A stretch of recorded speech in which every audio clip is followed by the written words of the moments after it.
Muy buenas noches, hermanos, que el Señor los bendiga en abundancia. Esa reflexión de Mario nos corresponde a todos prestarle atención, hermanos, porque si bien es cierto, Elí fue un sacerdote que servía en el templo del Señor, nosotros también somos llamados a ser sacerdotes del Señor. Y Elí cometió, entre los errores que él cometió, dice la Escritura, no le estorbó a sus hijos. Y es bien duro, ¿verdad? Porque nosotros como padres a veces dejamos pasar errores terribles que cometen nuestros hijos, tal vez porque los queremos mucho, porque no queremos molestarlos, porque no queremos importunar, porque queremos solapar las cosas de nuestros hijos. Y nosotros somos llamados a hacer luz en la casa. Si tenemos que exhortar a nuestros hijos, hermanos, es nuestra obligación. No importa si es un niño, no importa si es un adolescente, no importa si es un adulto. Hay que tratar de llevar el evangelio, hablarles a los hijos en especial. El ejemplo de Elí nos recuerda que nuestra principal fuente de trabajo espiritual nuestro es en el hogar. Y a nuestros hijos tenemos que estorbarles. Porque si nosotros no les estorbamos, hermanos, ¿quién les va a estorbar? ¿Quién le va a decir eso que está haciendo usted está bien? Eso que está haciendo usted está mal. Eso no le gusta al Señor. Enderece su vida, porque hermanos, pueden perderla. Pueden perderla. Ofni y Fines, Mario nos recordaba hoy, perdieron la vida. ¿Por qué? Porque no estaban de acuerdo a la dirección que el Señor quería que vivieran. Ellos eran sacerdotes de nombre, pero en su corazón no había amor por el Señor, ni por el templo, ni por el llamado. Y hoy día, tristemente, a nosotros que somos cristianos, los hijos de los cristianos se llaman cristianos porque pasó, como por herencia. Pero tenemos que inculcar en ellos el amor por el evangelio y el que vivan una vida en rectitud, para que así nuestros hijos después no se vayan a perder. Ese es el llamado de este tema tan importante que trajo Mario hoy, y yo entonces me le quise colar también para hacer ese recordatorio. Estorbémosle a los hijos, hermanos. Estorbémosles, digámosles, aunque se molesten. Es mejor que se molesten aquí a que no vayan a perderse eternamente. Bueno, hermanos, ahora sí, entramos de lleno al tema de hoy. El tema de hoy, yo le puse como título, Jesús es todopoderoso. Y yo sé que todos los que estamos aquí, hermanos, sabemos que nuestro Dios es el Dios todopoderoso, amén. Es que para Él no hay nada imposible. Él todo lo puede. Jesús es el Señor, el Rey de Reyes. Ese es nuestro Dios, a quien nosotros servimos, a quien nosotros amamos. Porque yo sé que si hoy, hermanos, ustedes están aquí, después de semejante lluvia, es porque amamos al Señor. Amén. Entonces, hermanos, hoy yo los quiero invitar para que busquen en sus Biblias, en el Evangelio de Marcos, busquemos el capítulo 2 del Evangelio de Marcos. Esta enseñanza lo que nos va a demostrar es cómo nuestro Dios es un Dios todopoderoso.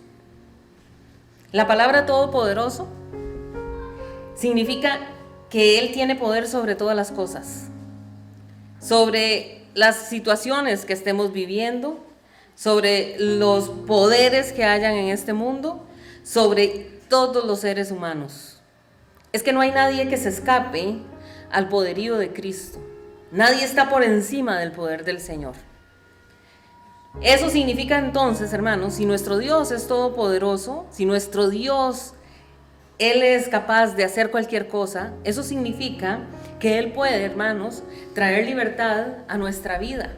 Es que nosotros no podemos encasillarnos en que yo nací así y así seguro me voy a morir porque yo no puedo cambiar. En nosotros, los cristianos, eso no calza, eso no cabe. Porque el Señor es todopoderoso para hacer una transformación en mi vida.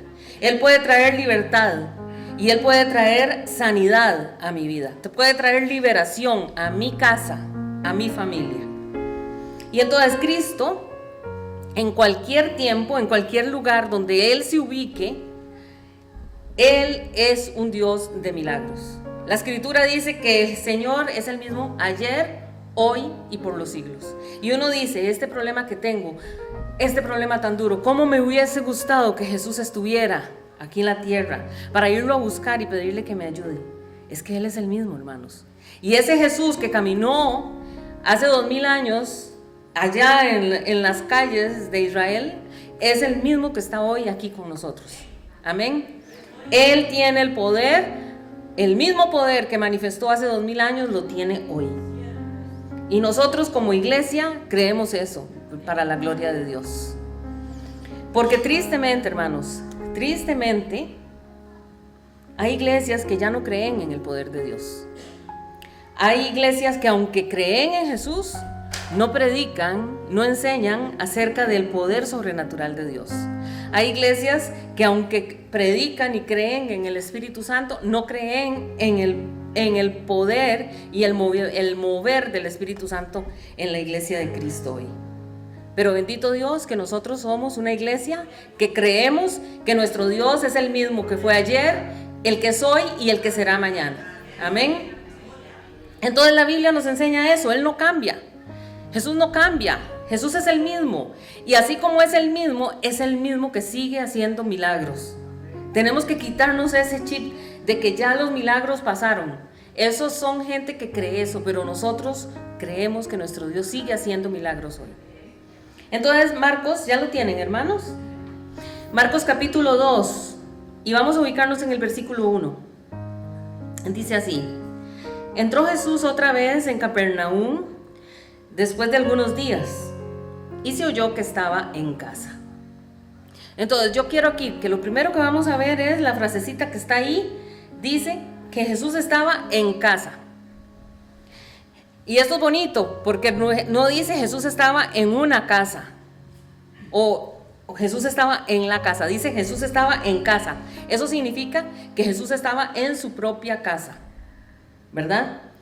Por eso en otros pasajes de la escritura se nos dice que Jesús tenía casa en Capernaum.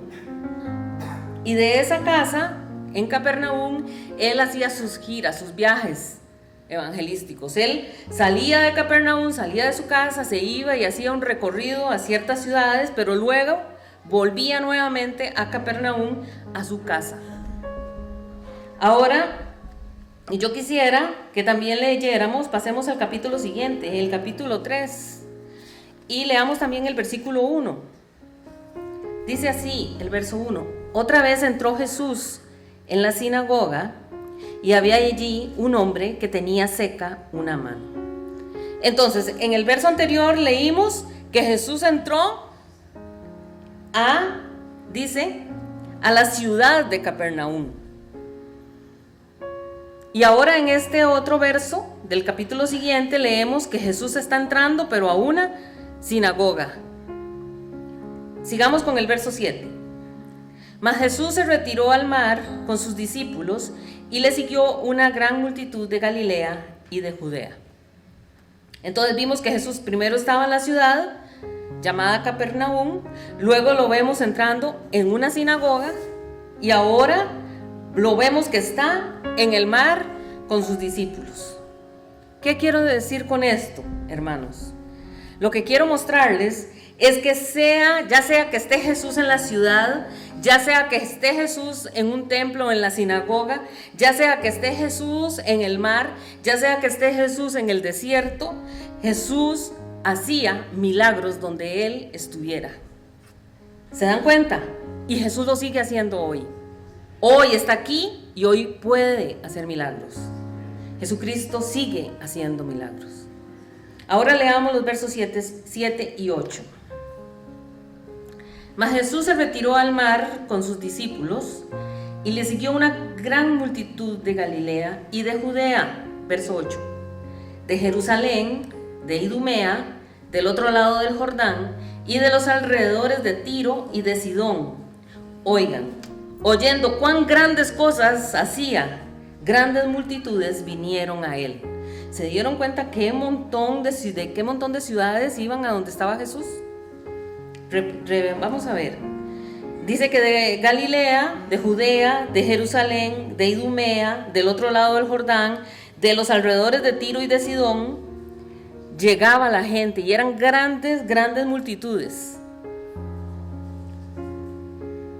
Cuando se menciona aquí que la multitud seguía a Jesús, no era que esta gente estaba a cuadras de Jesús. No es que esta gente le quedaba cerca ir a ver a Jesús. Dice que esta gente, imagínense que todas estas personas que venían de todas estas ciudades tenían que recorrer distancias enormes, hermanos.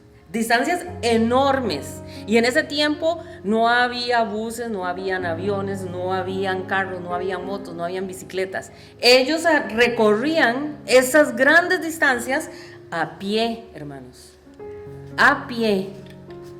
Imagínense, Galilea era la región donde Jesús desarrollaba una gran parte de su ministerio, y ahí estaba la mayoría de los oyentes de Jesús. O sea, podemos decir que los de Galilea eran los que les quedaba más cerca poder escuchar a Jesús.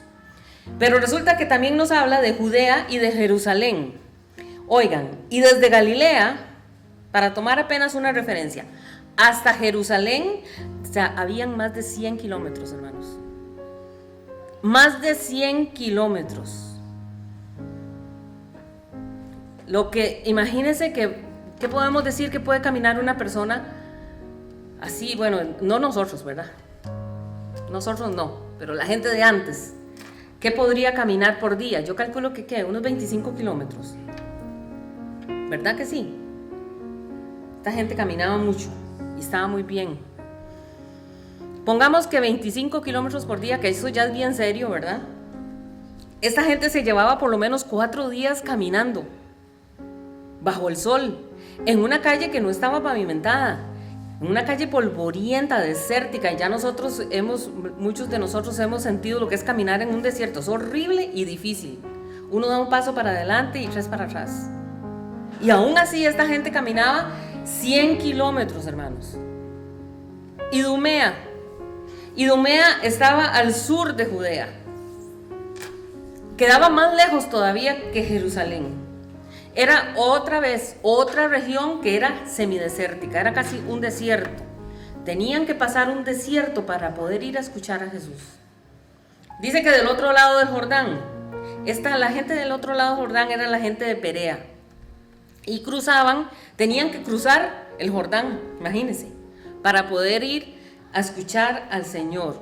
No solo cruzar el Jordán, sino ir hasta allá. Eso es un riesgo y un esfuerzo, pero extraordinario. Los de Tiro y los de Sidón. Estas ciudades, Tiro y Sidón, eran ciudades fenicias que quedaban al norte. Y era un territorio extranjero. Tiro y Sidón era otro país. Más o menos, también podemos andar a una distancia aproximada como de unos 100 kilómetros también.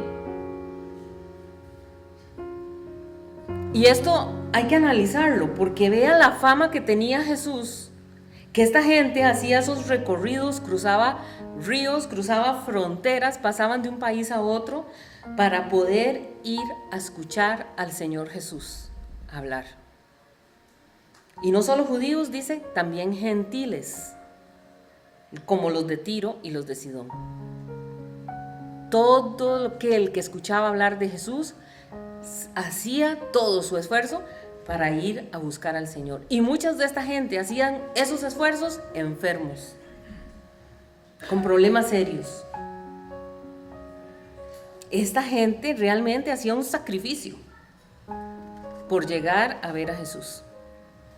Caminar días con ese montón de problemas, enfermedades, problemas seriosísimos, tal vez jalando familiares que estaban con algún tipo de discapacidad. Esto ¿qué refleja? Lo que refleja la esperanza que tenían ellos en el Señor Jesucristo. Eso era lo que irradiaba el Señor Jesús. Ellos sabían que si ellos lograban ir a donde el Señor, iban a encontrar algo maravilloso. Y es que Jesús era el centro. Podemos decir que Jesús era como decir el centro de atracción espiritual para ellos. Era lo mejor, o sea, era la forma más grande para encontrarse con el Señor. Y Jesús no necesitó hacer propaganda. Jesús no necesitó hacer llamados ni perifoneos. La gente escuchaba de lo que Jesús hacía y recorría esas grandes cantidades. ¿Usted lo haría? ¿Usted lo haría, hermanos? Qué difícil, ¿verdad? Qué difícil. Venían hasta de tierras lejanas. Entonces, así como esas personas estaban dispuestas a recorrer esas largas distancias para ver a Cristo, hermanos, nosotros también, ay, hermanos, esto nos golpea, ¿verdad? Porque nosotros también somos llamados a hacer sacrificios para acercarnos a Cristo. ¿Me entienden? Esta gente caminaba más de 100 kilómetros para servir al Señor, pero nosotros no estamos a esa distancia, hermanos. Basta con entrar al cuarto para tener un encuentro con el Señor. ¿Y el Señor? ¿Usted cree que el Señor no espera de nosotros un sacrificio? Sacrificio de alabanza, sacrificio de adoración. Él no nos está pidiendo ahora que recorramos 100 kilómetros para ir a encontrarnos con Él. Pero sí Él requiere y sí espera de nosotros que hagamos un sacrificio. ¿Cuál sacrificio espera de nosotros hoy? Que pongamos prioridades, hermanos. Y que en la prioridad, en la cúspide de mis prioridades debe de estar Cristo. Y que tengamos disposición de corazón, hermanos. Eso espera el Señor. Amén. Lo más importante no es el lugar, sino quién está ahí. Y nosotros sabemos que el Señor nos bendice con la presencia cada vez que nos reunimos. Dice la Escritura que donde hay 2 o 3 reunidos en su nombre, el Señor se hace presente. ¿Qué nos cuesta a nosotros? A ellos les costaba 100 kilómetros, 4 días de caminata. Escuchaban al Señor Jesús. Digamos que podía tal vez decir, vamos a esperarnos y nos quedamos 3 días escuchando al Señor, pero ellos tenían que devolverse. Otros 100 kilómetros, hermanos. ¿Y a nosotros qué nos corresponde a nosotros hacer? ¿No siente usted un poquitico de vergüenza? Porque a mí yo cuando estaba haciendo este tema me daba vergüenza, hermanos. ¿Qué hacemos nosotros por el Señor? ¿Ah? ¿Qué hacemos por el Señor? Y a veces decimos, ay no, esta semana no. Y dejamos pasar una y otra. O venimos al culto y nos desconectamos el cerebro. El cuerpo está, pero la mente anda por allá, divagando, pensando en lo que vio en la internet. En el problema que tiene Nodal ahora. Por ahí anda la mente. Qué bárbaro Nodal. Por ahí anda la mente. Y así somos, hermanos. Así somos. Pero si estuviéramos caminando 100 kilómetros, tal vez ahí sí valoraríamos, hermanos. Algunas veces también tristemente nos acostumbramos tanto a las bendiciones que el Señor nos da, que se nos olvida agradecerle. Estamos tan acostumbrados a todos los días, abrimos los ojos, nos despertamos y llegamos, sacamos el café, ponemos café, alistamos el desayuno, nos vamos y los que se tienen que ir a trabajar se meten al baño, luego salen, desayunan y se van y se les olvida que hay que darle gracias a Dios.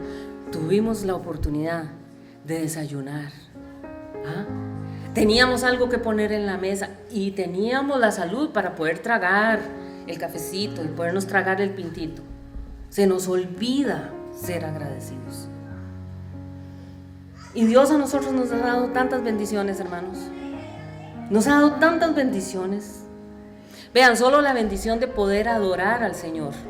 Solo la bendición de poder gritarle aleluya, gloria a Dios. Como hace Esmeralda, qué lindo. Aleluya, gracias Señor. Y sin miedo de que haya gente ahí que nos esté grabando para llamar a la policía y nos metan a la cárcel. Tenemos que ser agradecidos, hermanos. Agradecidos. Adorar al Señor con todo nuestro corazón, entregarnos, derramar nuestro corazón delante de Él y decirle, Señor, gracias, gracias por la familia, gracias porque me tienes con vida, gracias porque, Señor, se cayeron las vendas de mis ojos y yo te conocí, Señor, gracias. Gracias que no estoy en tinieblas, gracias, Señor. Y si hablamos de iglesia, bendito sea el Señor, cómo el Señor nos habla, cómo el Señor nos dirige, gracias, Señor. Gracias porque el Espíritu Santo está constantemente apoyándonos, ayudándonos. Gracias, Señor. Y entonces, si nosotros adoramos al Señor, si nosotros somos agradecidos, si nosotros lo exaltamos, la gloria de Dios se manifiesta, hermanos. ¿Y saben qué pasa cuando la gloria de Dios se manifiesta? ¿Saben qué pasa cuando la luz de Cristo brilla? Las tinieblas tienen que retroceder, hermanos. Retroceden las tinieblas. Y cuando la luz de Cristo brilla y cuando Él resplandece en medio de su pueblo, suceden cosas maravillosas. Suceden cosas extraordinarias. Viene renovación, vienen liberaciones, vienen restauraciones, viene sanidad, porque Jesús sigue haciendo milagros hoy, hermanos. Entonces Jesús es misericordioso. ¿Quién puede decir que nuestro Dios no es un Dios misericordioso? Si su misericordia está constantemente en nuestra vida. Jesús, Él es el que se inclina para ayudarnos a nosotros cuando estamos pasando una crisis, una dificultad. Eso significa ser un Dios misericordioso. Él nos ha protegido aunque a veces nuestros pies hayan cogido para otro lado. Él nos ha protegido y nos ha guardado aunque ni siquiera nos hemos acordado de Él durante el día. Eso se llama misericordia, hermanos. Misericordia. Pero la mano de Dios nos ha guardado no por nuestra fidelidad, hermanos. Déjeme decirle, no crea eso. Es por la misericordia que hay en su corazón. Así que leamos, ya que están, ¿verdad que se quedaron en el capítulo 3? Entonces leamos versículos 1 y 2, hermanos. Otra vez entró Jesús en la sinagoga y había allí un hombre que tenía seca una mano. Y le acechaban para ver si en el día de reposo le sanaría, a fin de poder acusarle. Ay, qué tristeza. Las sinagogas, podemos empezar por entender. Las sinagogas no eran edificios grandes. Las sinagogas eran edificios más bien como cabían aproximadamente, podemos decir que eran lugares de reunión de unas 100 personas. No, usted no era que se iba a encontrar una sinagoga de 500 personas o de 1000, no. Eran lugares donde se reunían un grupito para estudiar las escrituras y para adorar al Señor. Entonces, podemos decir que ese día que estamos leyendo aquí, habían unas 100 personas ahí en esa sinagoga y dice que Jesús entró. Jesús entró. Y entre esas 100 personas había un hombre que tenía la mano seca. Ahora, muy probablemente, Dios no lo quiera, pero imagínese que usted tiene una mano seca. Entonces, cuando usted no ha visto, cuando las manos son secas, las manos como que el músculo se va gastando, entonces se hacen flaquitas y quedan como deformes, ¿verdad que sí? Entonces, muy probablemente, la persona que tenga la mano así, la va a querer esconder, no va a estar queriendo mostrarla. Y esta gente usaba túnicas, se ponían unas telas, entonces muy probablemente este hombre andaba metida la mano entre esas túnicas. ¿Por qué lo digo? Porque no era bien visto las personas que tenían una deformidad, según la ley. Entonces muy probablemente este hombre tenía su mano escondidita, para que nadie la viera, para que nadie se quedara viéndolo. Pero dígame una cosa, aunque él tenía esa mano escondidita, ¿podemos esconderle algo a Dios, hermanos? Cuando Jesús entró, inmediatamente vio la mano de ese hombre. ¿Por qué? Porque es que Jesús no solamente ve eso, Jesús ve lo más profundo de nuestros corazones. Jesús conoce más de nuestro corazón de lo que nosotros mismos sabemos que hay ahí adentro metido. Él sabe todo y nosotros no podemos esconderle nada al Señor, absolutamente nada. Verso 3. Entonces dijo al hombre que tenía la mano seca: levántate y ponte en medio. Qué fuerte para este hombre estas palabras. Le dice: levántate, usa un verbo, levántese. Este verbo implica acción. No solamente acción, sino también implica fe, porque este hombre tenía que acatar lo que el Señor le estaba diciendo. Entonces, ¿pudo haberse quedado sentado? Pudo haber escondido la mano. Pudo haberse quedado en un rincón. Inclusive en vez de levantarse y ponerse en medio, pudo haber salido. ¿Verdad que sí? Pero Jesús lo llama a salir de esa pasividad en la que él estaba. Jesús lo llama a que salga de esa zona de confort. ¿Y cuántas veces a nosotros, hermanos, el Señor nos llama a salir de esa zona en la que nosotros estamos para que podamos arrancar de nosotros cosas que están ahí pegadas que por nosotros mismos no vamos a querer sacar a la luz jamás? Levantarse ahí significa responder a la voz de Cristo, hermanos. Hay que acatar, escuchar y obedecer a la voz de Cristo. Aún cuando haya oposición, hermanos, aún cuando el ambiente no esté nada bonito. Porque usted sabe lo que es estar en esa sinagoga, 100 personas observando. Era fuerte. Entonces, recordemos que ahí, como les digo, toda la sinagoga estaba observando. Oye, ¿qué está pasando? ¿Y a quién le está diciendo eso? Y ya me imagino todo el mundo observando. ¿Qué será lo que va a pasar? Y muchos esperaban a ver qué va a hacer Jesús. Porque era sábado. ¿Qué irá a hacer este hombre? ¿Qué pretende hacer Jesús? Observemos bien, porque tenemos que acusar esta situación que está haciendo. O sea, no era fácil obedecer, hermanos. La situación no era fácil. En lo espiritual, hermanos, levantarse también es un símbolo de ponerse de pie frente a la adversidad. De ponerse de pie delante de nuestro pecado. De ponerse de pie ante nuestra propia enfermedad. Confiando en que Jesús puede hacer lo imposible. Confiando en el que si el Señor me dice que Él lo puede hacer, Él lo hará. Amén. Y le dice, Jesús no solamente le dice levántate, sino que le dice ponte en medio. Oiga, ni siquiera. No era que ahí donde estaba escondidito él, Jesús llegó, le dice venga, aquí en el puro centro para que todos lo vean. Él no lo sanó en privado. Jesús pudo haberlo sanado en privado. Pudo haberse acercado y nada más tocarle la mano y él quedar sano. Pero Jesús quiso hacerlo en público, para que todos fueran testigos. Y es que la misericordia de Dios no se esconde, hermanos. La misericordia de Dios no se debe de esconder. Y si usted siente que Dios ha sido misericordioso con usted, expóngaselo al mundo, hermanos. Dígale a todo el mundo, es que mi Dios es un Dios de misericordia. Es que el Señor ha hecho esto y esto conmigo. ¿Cómo no voy a agradecerle al Señor por todas las maravillas que ha hecho el Señor con mi vida, con mi familia? Amén. No se esconde, hermanos. Y los fariseos lo hubieran dejado a ese hombre ahí en un rinconcillo. Y que agradezca que no lo echamos. Ahí marginado. Pero Jesús en cambio lo coloca en el centro de la atención de todos. Mostrando que en el reino de Dios el que es necesitado es prioridad. ¿Qué dijo Jesús? Yo no vine por los sanos, yo vine por los enfermos. Para él esa es la prioridad. Estar en medio también significa ponerse en la posición de mayor vulnerabilidad que podía ese hombre. ¿Por qué? Porque todos los ojos iban a estar encima de él. Todo el mundo estaba observando. Y muy probablemente este hombre, tal vez, y casi que estoy segura, que este hombre estaba cargado de heridas emocionales. Probablemente este hombre estaba cargado de complejos.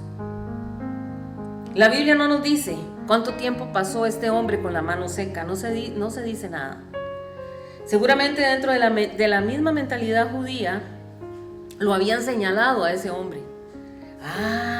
Ese hombre está así, vea cómo lo tiene Dios. Pecado oculto tiene. Pecado oculto. Y a veces somos tan crueles que tras de que la persona está pasando una dificultad, eso es porque Dios lo tiene así, lo está castigando Dios. Eso es muy triste, eso es muy cruel. Y muy probablemente a este hombre le pasaba. Pero esa vulnerabilidad es el lugar, exactamente, es el lugar donde la gloria de Dios se manifiesta con mayor fuerza, hermanos. Amén. En esa área vulnerable suya es donde más el Señor quiere trabajar. Y muchas veces Dios también nos pide, ¿verdad? Póngase en medio. Venga y párese en medio. Es decir, deje de estar escondiendo las heridas, deje de estar tapando las cosas, ¿verdad? O tapándole las cosas a los demás. No tape, no tape. Saque las cosas delante de la presencia de Dios, deje de esconderlas. Tenemos que entregárselas al Señor, tenemos que sacarlas a la luz. Tampoco estoy diciendo, hermanos, que se vengan a parar aquí y que vengan a sacar todos sus trapitos sucios. Eso se hace con el Señor. Dígale: Señor, esta es mi debilidad, Señor, vea, estoy pasando, esta es mi área débil, por aquí me ataca el enemigo. Sáquelo delante de la presencia de Dios, sáquelo a la luz. Dígale: Señor, te la entrego, ayúdame en eso. Ahora, ponerse en medio también es un acto de valentía espiritual, y díganme si no. Es exponerse a la habladuría, es reconocer la necesidad que tiene y depender totalmente de Jesús, porque pararse en medio de la sinagoga era muy fuerte para él. Y al igual que este hombre, cuando nosotros, hermanos, obedecemos la voz de Jesús y nos colocamos en el lugar que el Señor nos dice: ven, póngase en el lugar que yo quiero, aunque parezca incómodo, ahí estamos preparando el terreno para poder recibir el milagro del Señor. Amén. Jesús exalta al que es necesitado y lo pone en el centro y lo convierte en un testimonio para la gente que vea el poder que hay en él, y no solamente su poder, sino también su misericordia. Es que eso era lo que quería el Señor demostrar. Y al llamarlo a levantarse y ponerse en medio, lo está invitando a dar un paso de fe. Eso es como diciendo: se atreve a creer en mí, venga, hágalo y verá. Y este hombre, bendito sea el Señor, acató. Pero también muestra ese llamado, el amor que siempre, el amor que tiene el Señor para con nosotros, que inclusive pasa por encima de las reglas. Porque para la gente judía, los que eran con algún tipo de discapacidad o deformidad no podían estar en los lugares de culto. Así que imagínense la condición de rechazo de este hombre. Este hombre no se sentía ni siquiera cómodo estando ahí. Y llega este maestro de la ley y le dice: venga, póngase en medio, párese y venga. Y yo me imagino que este hombre, mientras se levantaba, seguro decía: ¿qué me irá a decir este señor? Uy, ¿qué me irá a decir? ¿Qué me irá a sacar? ¿Me irá a echar? ¿Me irá a decir que es por un pecado que tengo oculto?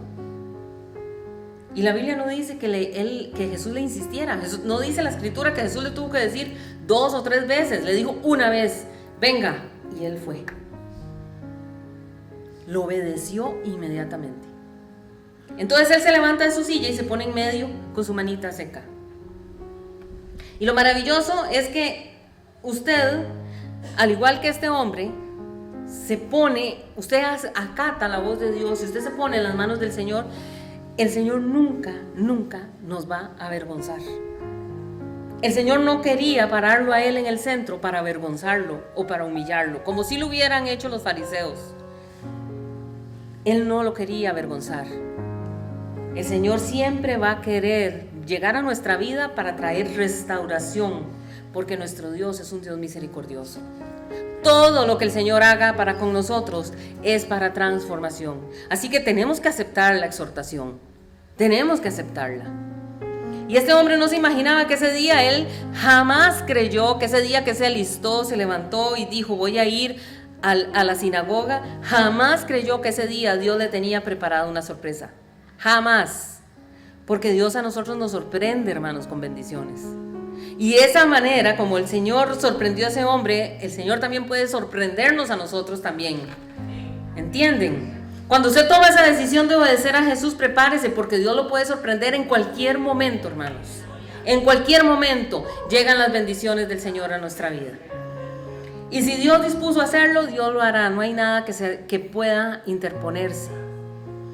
Y ese día le dijo a ese hombre: levántese, y él se levantó. Pero no se le olvide que también al lado de ese hombre estaban ahí los enemigos. ¿Quiénes estaban? Estaban los fariseos, estaban los saduceos, estaban los sacerdotes. Y eso es una realidad que nosotros no podemos negar. Nosotros como hijos de Dios tenemos que ser conscientes, hermanos, de que tenemos enemigos. Tenemos enemigos. Y sabemos en nuestro corazón que Dios tiene grandes planes y grandes bendiciones para nosotros. ¿Verdad que sí? Sabemos eso, lo sentimos, nuestro espíritu lo siente. Ya casi viene la bendición mía. Ya casi viene. Pues eso por lo cual yo he estado clamando tanto tiempo. Y el Señor tiene para nosotros milagros, ¿por qué no? El asunto es que usted no debe de abandonar su fe, porque eso hace que la sorpresa, que la bendición se posponga por tiempo. Y aquí entonces debemos de destacar la fidelidad de este hombre, ¿verdad? Este hombre estaba en la sinagoga adorando al Señor, escuchando la palabra del Señor sin esperar nada a cambio.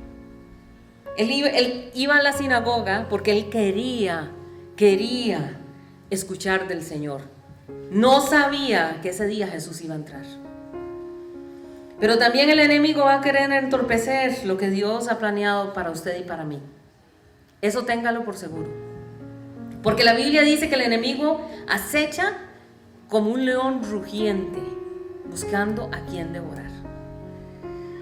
Así que vean lo que dice nuevamente el versículo 2.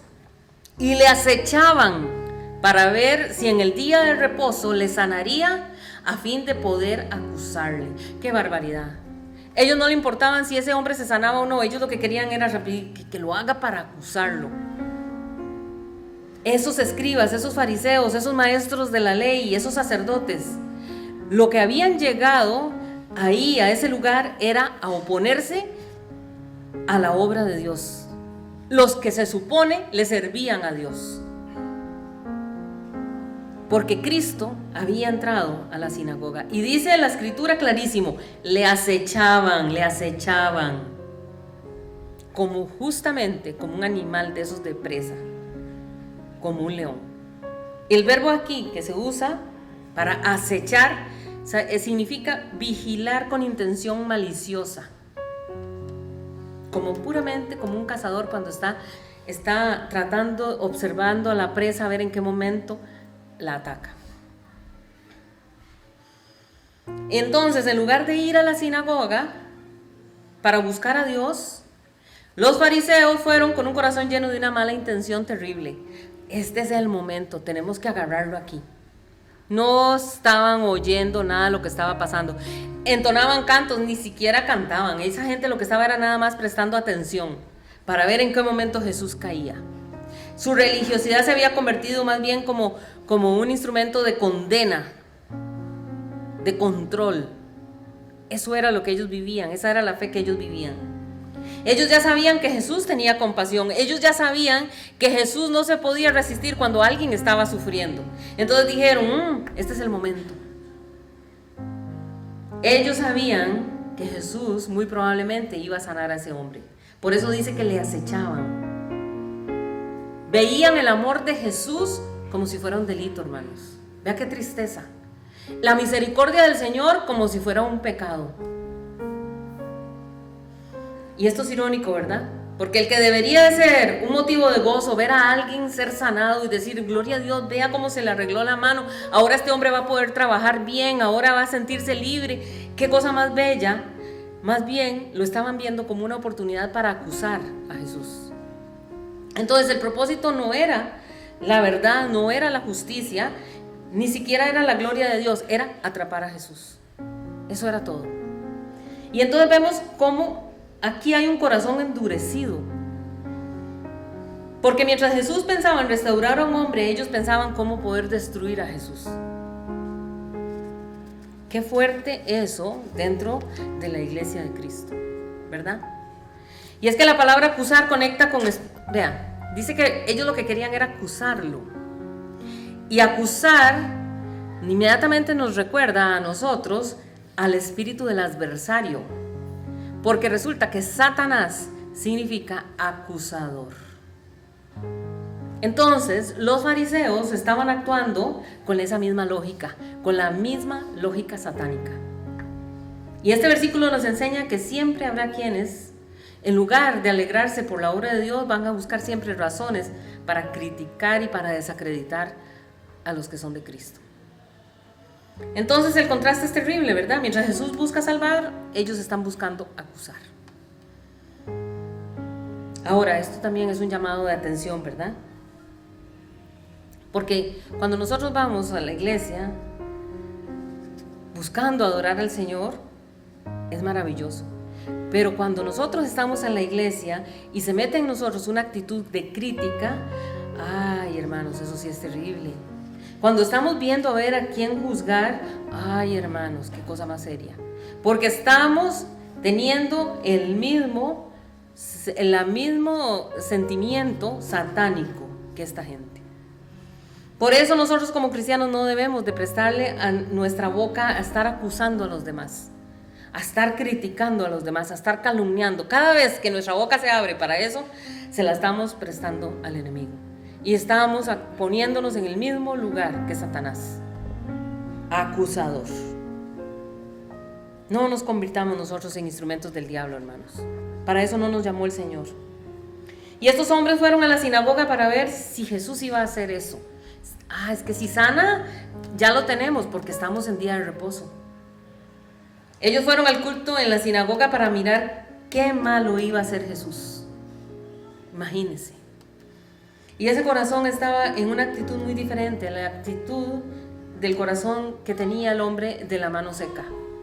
Estos señorones, estos fariseos, maestros de la ley, estos sacerdotes, tenían un corazón totalmente endurecido, mientras que el hombre de la mano seca estaba ahí porque realmente quería adorar al Señor y quería escuchar la palabra.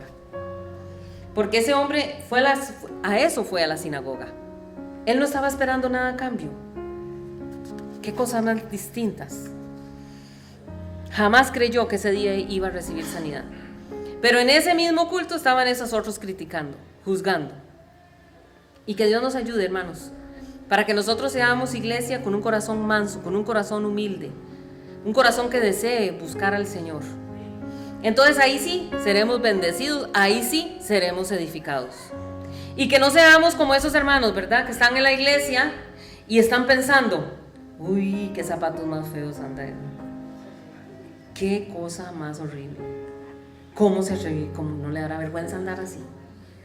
O se quedan viendo y dicen, qué canerío tiene fulano. Qué horror. ¿Por qué no se pondrá un tinte? Eso que no caiga a nosotros, hermanos. Eso, aunque usted no lo crea, es una actitud demoníaca, es una actitud satánica que sale de nuestro corazón, hermanos. Y tenemos que ponerle freno a eso, hermanos. Tenemos que ponerle freno. Porque la Biblia llama al enemigo como el acusador de los hermanos. Ay, pero nosotros sabemos, a veces somos acusadores de los hermanos también. Cuando usted vea una debilidad en un hermano, ore por él. A eso nos llama el Señor, a orar por él. Para que cuando usted sea el que está en esa debilidad, otros estén orando por usted también. ¿Me entienden? Y otra cosa, hermanos, cuídense del hermano que llega a hablarle mal a usted del otro. Porque así como le está hablando hoy a usted de ese otro hermano, mañana le hablará al otro hermano mal de usted. Así que no confíe, hermanos.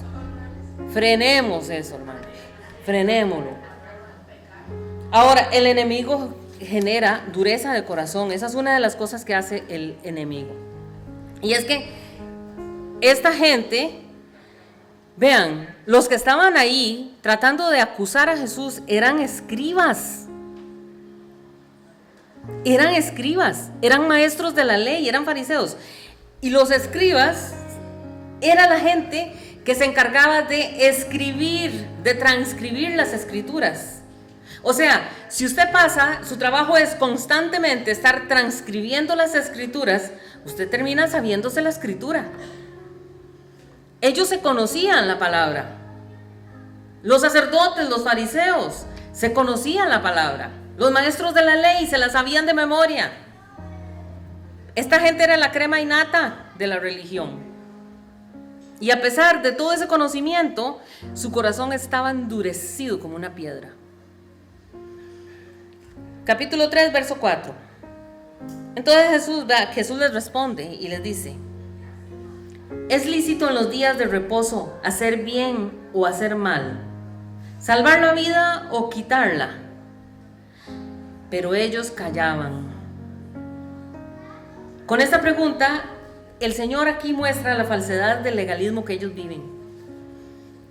El sábado nunca, oigan, el sábado nunca fue creado para prohibir el bien. Si usted toma la escritura, nunca fue creado para prohibir el bien, sino para honrar a Dios y con el honrar a Dios beneficiar al hombre. Clarísimo, está en Marcos 2:27. Vean lo que dice Marcos 2:27. También les dijo, el día del reposo fue hecho por causa del hombre y no el hombre por causa del día del reposo. ¿Cómo van a criticar a Jesús por hacer el bien? Si eso nos llama al Señor. Pero ellos se quedan callados. Ellos no responden porque ellos saben que si abren la boca se meten en tremendo problemón. Ellos no podían responder y con ese silencio se queda clarísima la hipocresía de esta gente. Ellos no podían responder porque sabían que la ley no prohibía hacer el bien el sábado. Pero tampoco querían reconocer la autoridad de Jesús. Entonces se quedaron callados.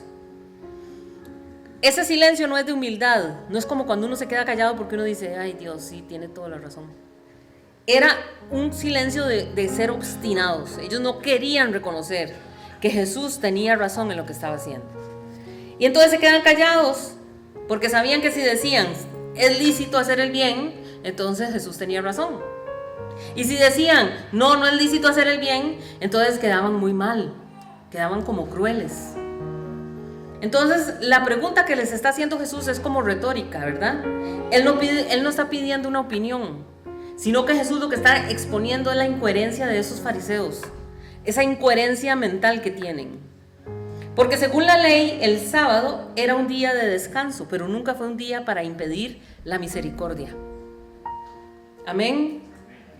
Entonces Jesús coloca las cosas en términos absolutos, ¿verdad? Cuando no hacemos el bien, escuchen esto, hermanos. Cuando nosotros, pudiendo hacer el bien, no lo hacemos, nos volvemos cómplices del mal. Nos guste o no nos guste. Jesús dijo, el que no está conmigo, contra mí es. El que conmigo no recoge, desparrama. Si nosotros podemos hacer el bien y no lo hacemos, estamos siendo cómplices del mal. Versículo 5. Entonces mirándolos alrededor con enojo, entristecido por la dureza de sus corazones, dijo al hombre, extiende tu mano. Y él la extendió, y la mano le fue restaurada sana. Vamos a desmenuzar aquí. Empezando dice que Jesús se enojó, ¿vieron? Dice mirándolos alrededor con enojo. Jesús se enojó. Qué lindo. Pero Él también tiene misericordia por el corazón que se humilla. Pero con el corazón soberbio, Él se enoja, hermanos. Así que no nos sale nada bonito ser soberbios. Por eso que la soberbia quede debajo de nuestros pies, hermanos. Y que seamos humildes delante del Señor para que así el Señor nos tenga misericordia y no se enoje en contra nuestra. Y dice también, no solo que se enoja, sino que dice que entristecido. Se enojó y se entristeció. Ahí aparece el sentimiento de tristeza. Y dice que él se entristeció por la dureza de sus corazones. Entonces la mirada de Jesús era una mirada que tenía enojo y tristeza a la vez. Y era un enojo santo. Este enojo es un enojo santo porque la religiosidad había deshumanizado la fe. Esta gente, estos fariseos, habían hecho la ley tan dura que habían hecho a un lado la misericordia del Señor. Y eso le molestó a él demasiado. Y una tristeza terrible por la dureza del corazón de esta gente estaba alejándolos a la gente del verdadero propósito de Dios. Lo que ellos enseñaban era más bien alejarlos del propósito que el Señor tenía. Entonces aquí se revela el corazón de nuestro Señor Jesús. Jesús no es indiferente al mal, pero tampoco deja sentir compasión por los endurecidos, hermanos. Y entonces le dice al hombre, extiende tu mano. Ahora, este hombre tiene la mano seca. Y Jesús le dice, extienda su mano. Humanamente eso era imposible. ¿Cómo la extendía? Si la mano estaba seca, la mano estaba atrofiada, estaba dañada. Entonces Jesús, vemos cómo Jesús ni siquiera lo toca, sino que nada más le habla, le dice, extiende la mano. Aquí se ve el poder que tiene la palabra del Señor. Es que la palabra de Dios es una palabra creadora, hermanos. Es creadora. Devorémonos la palabra. Que la palabra nunca nos puede faltar, hermanos. Y este texto dice que la mano le fue restaurada sana. Le volvió a la normalidad. Volvió a ser otra vez una mano útil, fuerte. Este hombre ni siquiera tuvo que ir a rehabilitación. A este hombre le quedó totalmente sana, con la fuerza de una mano normal. La restauración, entonces, aquí es una imagen del plan de Dios. Porque Jesús no solo sana, hermanos, sino que Jesús también devuelve dignidad, devuelve utilidad y devuelve vida. Pero la vida que Él nos da es una vida abundante, hermanos. Eso es lo que hace el Señor con nosotros. Eso es lo que Él quiere hacer con usted y conmigo. Y la dureza de corazón es peligrosísima. Si usted siente que su corazón se está endureciendo, hermanos, póngase en vivos. Porque es muy peligrosa. Porque la dureza de corazón puede cegarnos a nosotros al punto de preferir rituales antes que la compasión. Y la palabra dureza en el original griego significa, ¿sabe qué significa dureza? Cubierto como con una piedra. O sea, decir duro es como decir petrificado, como decir hecho piedra. Y aquí no estamos hablando que la que estaba hecha una piedra era la mano de este señor, no. Lo que se está hablando aquí es que está hecha una piedra los corazones de esta gente. Los corazones de ellos estaban como piedras, endurecidos. Y aquí vemos entonces dos figuras: el hombre de la mano seca y los escribas y los fariseos con un corazón seco como piedra. Entonces lo que pasa es que el hombre de la mano seca se le veía la manita seca. Todo el mundo lo criticaba porque su mano se veía, pero a ellos el corazón endurecido no se les ve. Porque nosotros no podemos ver corazones endurecidos. Entonces, y somos muy buenos, nosotros somos muy buenos para señalar las manos secas de la gente. Uy, para eso somos buenísimos. Pasamos señalando las manos secas de los demás, ¿verdad? Pero como nadie puede ver corazones secos, entonces camuflamos nuestra propia maldad, la tapamos, escondemos nuestro pecado y entonces nadie nos critica. Pero levantamos el dedo para estar señalando las manos secas de los demás. La mano seca de él estaba rígida, pero el corazón de ellos era piedra. Y aquí se muestra con claridad cómo estaba ese corazón con lo que sale de las bocas de ellos. Ellos querían que Jesús cayera en la trampa para poder acusarlo. Entonces se pone en evidencia ese corazón duro. Ay, hermanos, y también se pone en evidencia nuestro corazón duro, porque somos estrictos con los demás, ¿verdad que sí? Uy, les ponemos unas varas y medimos a la gente con unas varas súper estrictas. Pero si yo quiero que a mí Dios me trate con misericordia. Qué barbaridad el hermano, cómo hace eso, cómo se comporta este otro, qué vida la que lleva este. Pero a mí misericordia, Señor, a mí misericordia. Somos iguales, hermanos, que estos fariseos.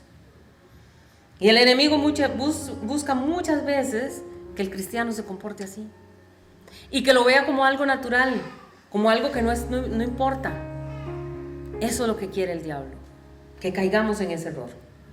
Versículo 6. Y salidos los fariseos tomaron consejo con los herodianos contra él para destruirle. ¡Qué horror!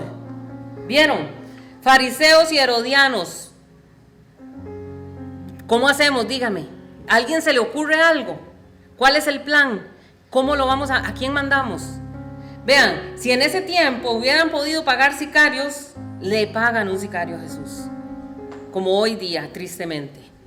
Pero esta gente no pudieron. Entonces ellos tramaban, ¿cómo lo vamos a atacar? Dígame, ¿cómo lo vamos a matar? ¿Cuál es la estrategia? ¿Usted qué piensa? Esa gente estaba haciendo eso.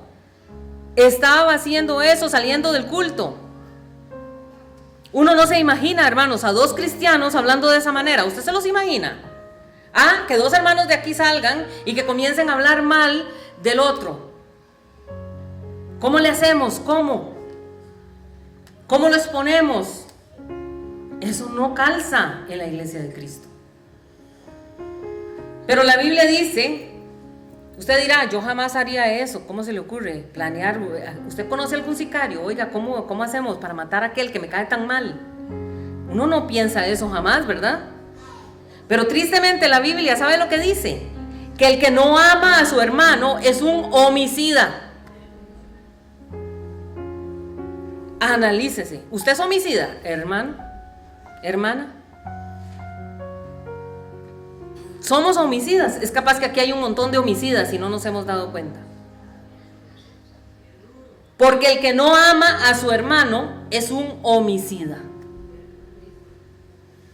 Es que no podemos ignorar las maquinaciones del diablo, hermanos. El diablo sabe eso perfectamente. ¿Y usted cree que no nos tiene ya más que analizados? ¿Usted cree que ya no nos tiene más que señalados? ¿Y usted no cree que ya no nos ha acusado?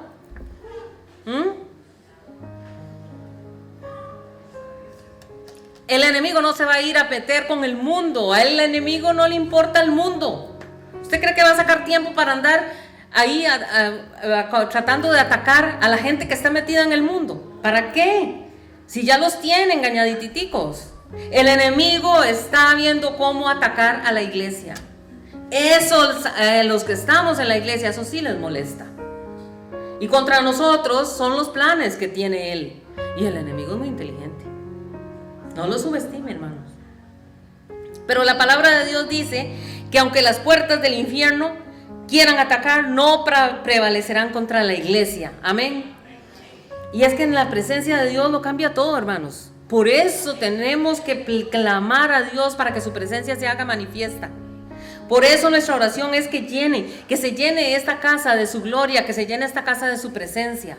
Ese es nuestro clamor. Pero que también no solamente se llene esta casa, sino que también se llene su familia, su hogar de la presencia del Señor, que sus hijos sean tocados por la presencia del Señor, porque la presencia del Señor transforma todo, hermanos. No es que transforma algunas cosas, lo transforma todo. Todo, hermanos. Y el Señor Jesús es un restaurador por excelencia. Y es hermoso el trabajo que hace el Señor.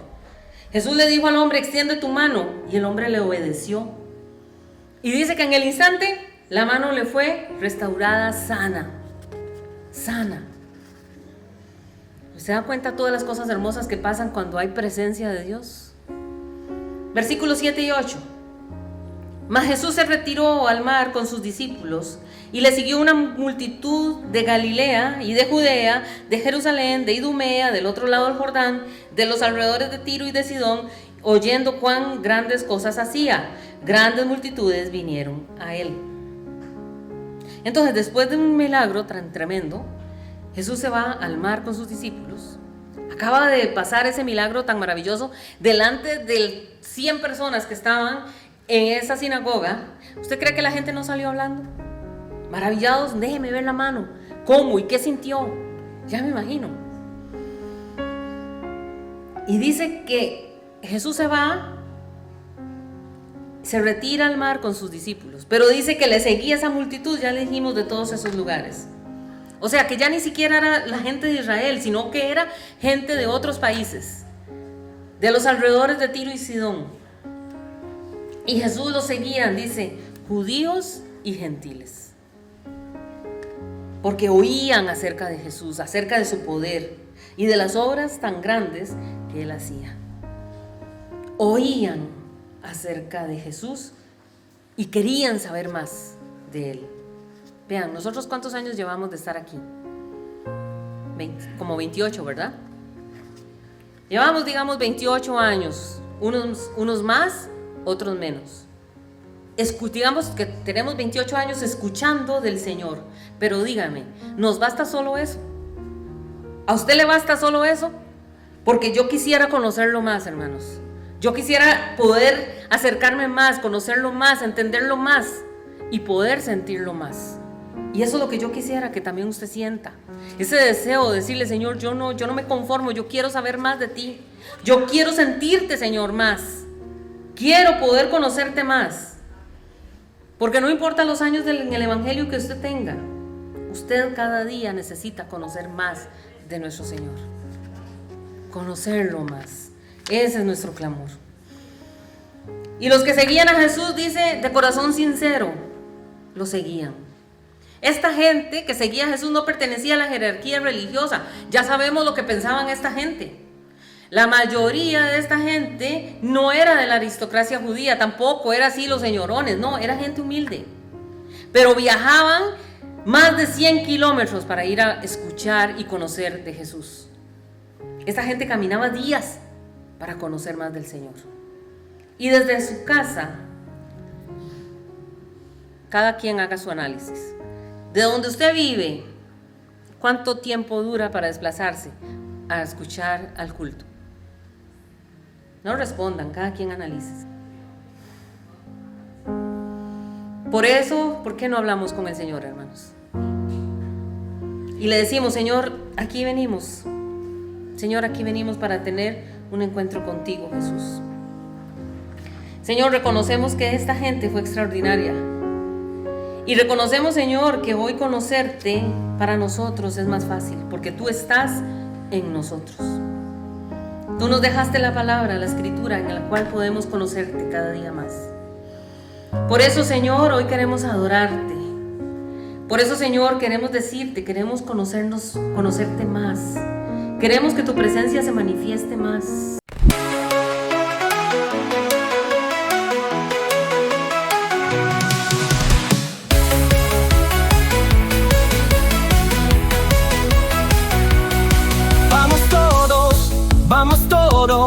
Vamos todos a tu casa, la casa de oración. Estamos en el hoyón, en Perecedón. Vas todos a alabarle con alma y de corazón. Es tu pueblo aquí reunido, que quiere ver tu salvación. El derramar de tu espíritu, con tu presencia y unción. Un gran avivamiento que sacuda nuestra nación.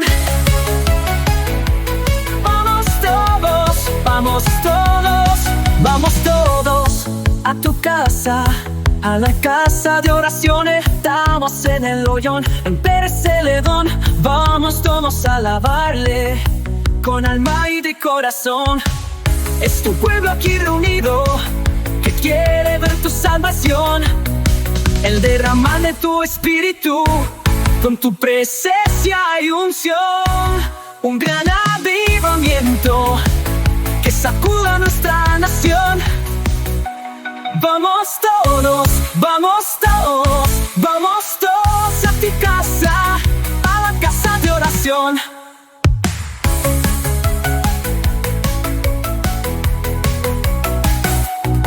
Estamos en el hoyón, en Perecedón. Vamos todos a alabarle con alma y de corazón. Es tu pueblo aquí reunido, que quiere ver tu salvación. El derramar de tu espíritu, con tu presencia y unción. Un gran avivamiento que sacuda nuestra nación. Vamos todos, vamos todos, vamos todos a tu casa, a casa de oración.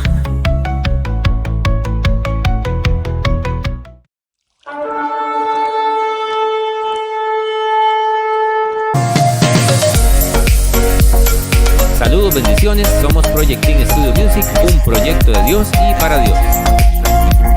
Sigamos caminando hacia una eternidad con Dios.